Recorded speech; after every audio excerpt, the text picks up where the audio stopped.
الحمد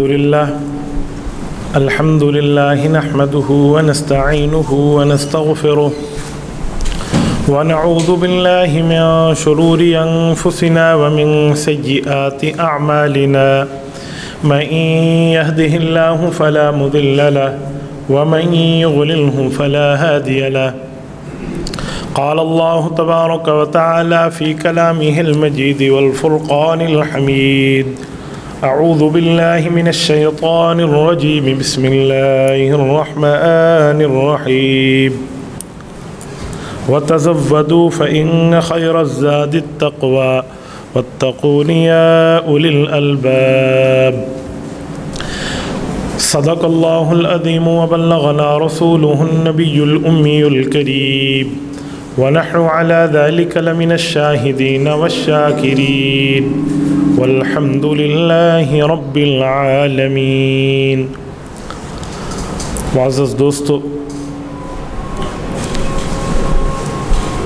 آج 28 اپریل 2023 ہے اور جمعۃ المبارک شوال المکرم سن 1444 ہجری کا پہلا ہے. ماہ شوال کے حوالے سے میں عید الفطر کے اجتماع پہ آپ حضرات کی خدمت میں چند باتیں کر چکا ہوں. اس جمعہ میں بھی شوال المکرم کی اہمیت کے بارے میں 5 باتیں آپ کی خدمت میں رکھنا چاہوں گا. ماہ شوال یہ اسلامی ترتیب کے اعتبار سے 10واں مہینہ ہے. اس کے بعد ذوالقعد ہے وہ 11واں ہے اور ذوالحج ہے وہ 12واں مہینہ. اس 10ویں مہینے کی اہمیت میں 5 باتیں ایسی ہیں جس کو ہم بطور فضیلت ذکر کر سکتے ہیں. سب سے پہلی بات کہ اس میں مسلمانوں کی 2 عیدوں میں پہلی عید عید الفطر موجود ہے. شوال کے مہینے کی پہلی تاریخ کو عید الفطر یہ اللہ تعالیٰ کی طرف سے روزے داروں کے روزے قبول ہونے کا ایک انعام ہے. اور اس عید الفطر کے ساتھ دوسری فضیلت ماہ شوال المکرم کی وہ ہے 6 روزے، جسے شش عیدی بھی کہتے ہیں، 6 روزے شوال کے بھی کہتے ہیں. حضرت ابو ایوب انصاری رضی اللہ تعالی عنہ رسول اللہ صلی اللہ علیہ وسلم کے میزبان مدینہ منورہ ہیں. ان کی حدیث پاک صحیح مسلم میں موجود ہے. نبی پاک صلی اللہ علیہ وسلم نے فرمایا: من صام رمضان ایمانا واحتسابا غفر له ما تقدم من ذنبه. جس نے رمضان کے روزے اللہ کے ثواب کی امید رکھتے ہوئے رکھے، اللہ پاک اس کے پچھلے گناہوں کو معاف فرمائیں گے. اور اس کے ساتھ فرمایا ثم، جب رمضان کا مہینہ گزر جائے پھر شوال المکرم کی فضیلت میں فرمایا ثم اتبع 6 من الشوال کان کصیام الدہر، کہ پھر رمضان المبارک کے 6 روزے رکھ دیے تو شعبان المعظم رمضان کے بعد شوال کے 6 روزے رکھ دیے تو پورے سال کے روزوں کا ثواب اس شخص کو ملے گا. یہ شوال کی دوسری فضیلت ہے. تو پورے سال کے روزے ان 6 روزوں کی بنیاد پہ کیسے ملتے ہیں؟ دراصل قرآن کریم کو سمجھنے کی ضرورت ہے. قرآن کریم میں ہے کہ ایک نیکی کا بدلہ 10 گنا ملتا ہے. من جاء بالحسنۃ فلہ 10 امثالھا، ایک نیکی کریں گے آپ کو 10 گنا ثواب ہے. یعنی ہم جمعہ کی نماز پڑھ رہے ہیں تو ہم ایک نماز پڑھیے، اللہ کی رحمت کی وجہ سے ہمیں 10 جمعے پڑھنے کا ثواب ہے. ہر نیکی پر 10 گنا ہے. تو رمضان المبارک کا 1 مہینہ اور شوال کے 6 دن، یہ 36 دن بنتے ہیں. اور چاند کے اعتبار سے سال 360 دنوں کا بنتا ہے. تو 36 روزے ہیں، 10 کے ساتھ ضرب دیں تو 360 بنتا ہے. تو پورے سال کے روزوں کا ثواب بن جائے گا. کہ ہر روزے کا ثواب 10 گنا۔ یہ شوال المکرم کی دوسری فضیلت ہے۔ تیسری فضیلت شوال المکرم کی وہ یہ ہے کہ اس مہینہ کے اندر نبی پاک صلی اللہ علیہ وآلہ وسلم نے رمضان المبارک کے اعتکاف کی قضا فرمائی تھی۔ ایک مرتبہ رمضان میں آپ علیہ الصلوۃ والسلام نے اعتکاف کا ارادہ کیا، بعض وجوہات کی بنیاد پہ نہ ہو سکا۔ یہ ابن ماجہ میں حضرت عائشہ رضی اللہ عنہ کی حدیث ہے۔ تو نبی پاک علیہ الصلوۃ والسلام نے رمضان کے اعتکاف کی قضا شوال کے مہینے میں کی۔ تو یہ تیسری فضیلت اس مہینے کی ہے۔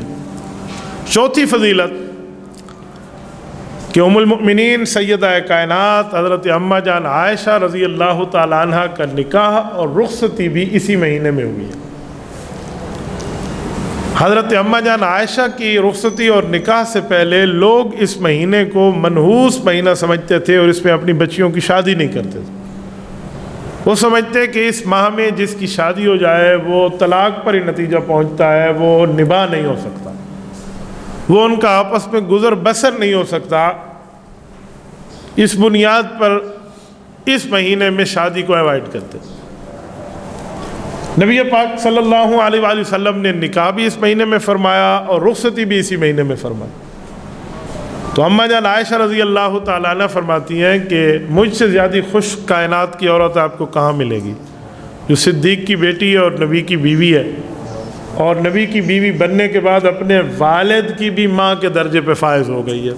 ام المؤمنین ہے تو باپ بھی تو مومن ہے نا، یعنی اتنا بڑا مقام اور مرتبہ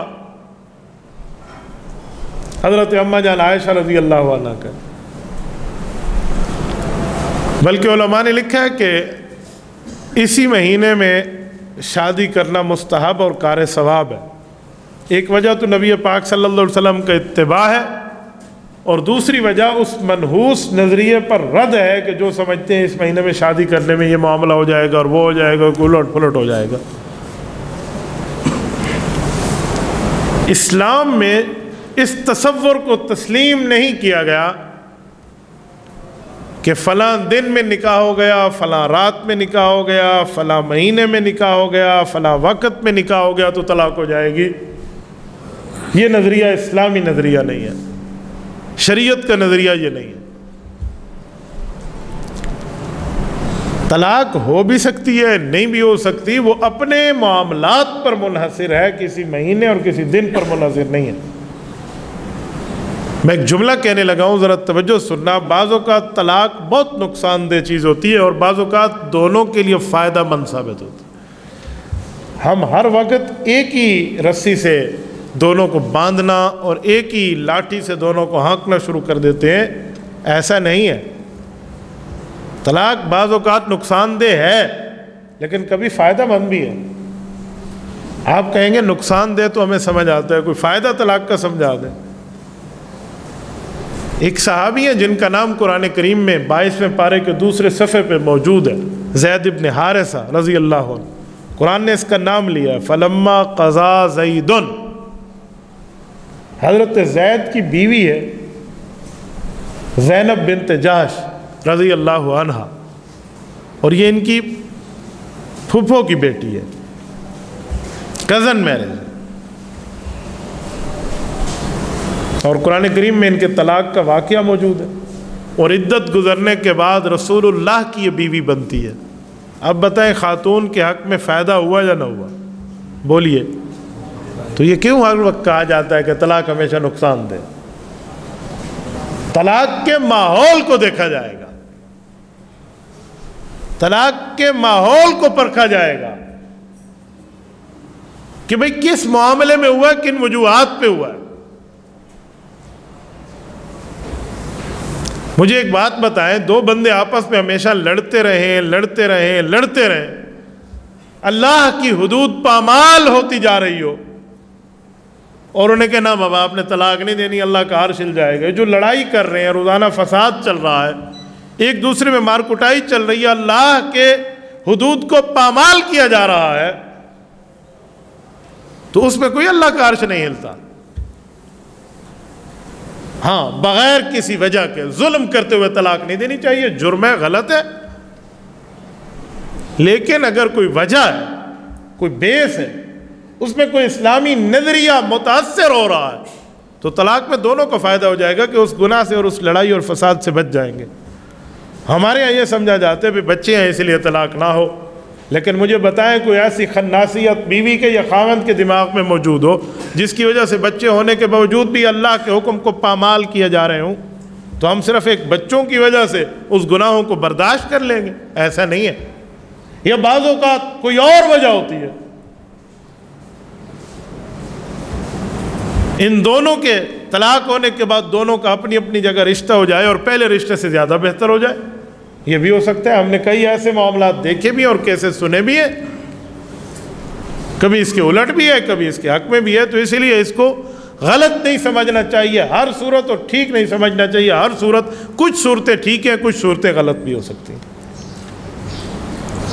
تو شوال کے مہینے میں لوگ یہ سمجھتے تھے کہ اس میں طلاق ہو جاتی ہے، تو طلاق کا کوئی نظریہ اسلام میں ہوتا تو اماں جان عائشہ رضی اللہ عنہا کا کوئی معاملہ ہوتا۔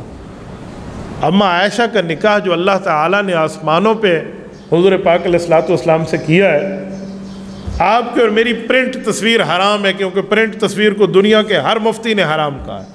جو پرنٹ ہے نا، چھپی ہوئی، اس کو کوئی حلال نہیں کہتا، یہ حرام ہے، ناجائز ہے۔ کیمراز کی جو ڈیجیٹل پکچر ہے، اس بارے میں علماء کا اختلاف ہے، کچھ کہتے ہیں تصویر کے حق میں ہے، کچھ کہتے ہیں ہم اس کو دینی ضرورت کی وجہ سے استعمال کرتے ہیں، لیکن پرنٹ تصویر تو نہیں ہونی چاہیے نا۔ لیکن اماں جان عائشہ وہ ہے جس کی پرنٹڈ پکچر، چھپی ہوئی تصویر جبرائیل امین عارش سے فرش پر حضور کو دکھانے لائے تھے کہ یہ آپ کی دنیا اور آخرت میں بیوی کہلائے گی، اور اس بیوی کا نکاح شوال میں ہوا ہے۔ مجھے بتائیں اگر شوال کا نکاح جیسے لوگ سمجھتے تھے غلط ہوتا ہے تو اماں جان عائشہ کی خوشیاں نعوذ باللہ ختم ہو جاتی نا۔ یہاں تو کوئی خوشیاں ختم نہیں ہوتی، یہاں تو اس جیسا پیار ہے کہ آج تک جب نکاح پڑھا جاتا ہے نا، خطبہ نکاح میں مختلف دعائیں دی جاتی ہیں، ان میں ایک دعا یہ بھی ہے کہ اللہ آپ کی اس بچی اور بچے کو ایسی خوش قسمت زندگی دے جیسے عائشہ صدیقہ اور رسول اللہ کو ملی ہے صلی اللہ علیہ وسلم۔ تو شوال کی یہ چوتھی فضیلت ہے کہ اس میں اماں جان عائشہ رضی اللہ تعالیٰ عنہ کا نکاح بھی ہوا ہے، رخصتی بھی ہوئی ہے۔ تو اس لیے کسی اسلامی مہینے کو یا کسی دن کو یا کسی وقت کو یا کسی لمحے کو نکاح کے متعلق منحوس اور برا سمجھنا خود منحوس خیال ہے، خود برا خیال۔ پانچویں فضیلت، اس مہینے کی پانچویں فضیلت ہے کہ یہ اشہر الحرم ہے۔ اشہر الحرم کا کیا معنی؟ اشہر الحج، اشہر الحرم اور ہے، یہ اشہر الحج ہے، یعنی حج کے مہینوں میں ایک مہینہ ہے۔ سورۃ بقرہ آیت نمبر 197 ہے نا، الحج اشہر معلومات فمن فرض فیہن الحج فلا رفث ولا فسوق ولا جدال فی الحج وما تفعلوا من خیر یعلمہ اللہ وتزودوا فإن خیر الزاد التقوی واتقون یا اولی الالباب۔ یہ آیت قرآن کریم کی اس مہینے کی شان میں اتری ہے۔ حضرت عبداللہ ابن عباس رضی اللہ تعالیٰ عنہما کی مرفوع روایت تفسیر ابن کثیر میں موجود ہے، امام ابن کثیر رحمۃ اللہ علیہ فرماتے کہ حضرت عبداللہ ابن عمر رضی اللہ تعالیٰ عنہما نے، اور اس کو امام بخاری رحمۃ اللہ علیہ نے صیغہ جزم کے ساتھ معلق روایت ذکر فرمائی، اس طرح کہ نبی پاک صلی اللہ علیہ وسلم کی بات کو انہوں نے اپنے الفاظ میں یوں نقل فرمایا کہ جو قرآن کہتا ہے الحج اشہر معلومات، کہ جو حج کے مہینے ہیں وہ پہچانے ہوئے ہیں، فرمایا وہ شوال ہے، ذوالقعدہ ہے اور ذوالحجہ کے پہلے دن ہے، یہ حج کے مہینے۔ تو یہ پانچویں فضیلت ماہ شوال کی ہے، جس مہینے کو ہم عید والا مہینہ سمجھتے ہیں۔ اور حج کے متعلق میں ایک جملہ آپ کی خدمت میں مختصراً کہہ دیتا ہوں، میں حج پر انشاءاللہ تفصیلی گفتگو آئندہ یا اس سے آئندہ کسی جمعے پر آپ کی خدمت میں عرض کر لوں گا۔ مسلمانوں، اگر حج فرض ہے نا تو زندگی میں ایک مرتبہ حج کرنا آپ پہ لازم ہے، اگر آپ کے حالات حج فرض کے درجے میں لے جاتے۔ حج کے فرائض کے لیے کوئی خاص پیسے نہیں ہے، کوئی خاص سونا چاندی کی ملکیت نہیں ہے، بلکہ حج کے فرائض میں تین چیزیں۔ نمبر ایک، آنے جانے کا بندے کے پاس کرایہ موجود ہو،